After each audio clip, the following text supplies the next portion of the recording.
बहुत समय पहले की बात है। एक छोटे से गांव में एक गरीब किसान अपने परिवार के साथ रहता था। यह किसान बहुत ही ईमानदार और मेहनती था, लेकिन दुर्भाग्यवश उसकी आर्थिक स्थिति हमेशा खराब रहती थी। एक साल दिवाली के ठीक पहले उसके खेत में सूखा पड़ गया और सारी फसल बर्बाद हो गई। उसके पास परिवार को खिलाने के लिए कुछ नहीं बचा।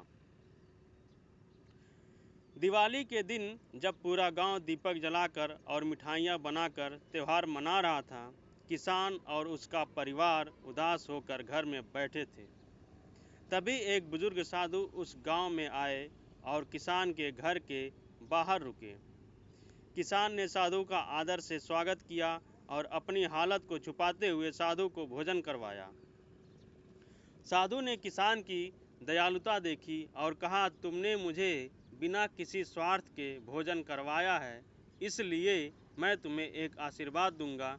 साधु ने किसान को एक छोटा सा मिट्टी का दीपक दिया और कहा, यह दीपक तुम्हारे घर की गरीबी दूर करेगा, लेकिन इसे तभी जलाना जब तुम्हें उसकी सबसे ज़्यादा ज़रूरत हो। यह कहकर साधु वहाँ से चले गए। किसान ने उस दीपक को संभाल कर रखा। समय बीतता गया और उसकी मुश्किलें बढ़ती गई। अंततः एक दिन ऐसा आया जब किसान के पास खाने के लिए कुछ भी नहीं बचा। उसने अपने बच्चों और अपनी हालत पर निराश होकर भगवान से प्रार्थना किया, हे भगवान, कुछ चमत्कार करो, ऐसे तो हम लोग मर जाएंगे। तभी उसे उस दीपक की याद आई जो साधु ने दिया था। उसे जलाने का निश्चय किया। जैसे ही उसने दीपक जलाया, उसके घर में रोशनी फैल गई और वह सोने की मुद्राओं से भर गया। उसकी सभी परेशानियां दूर हो गईं।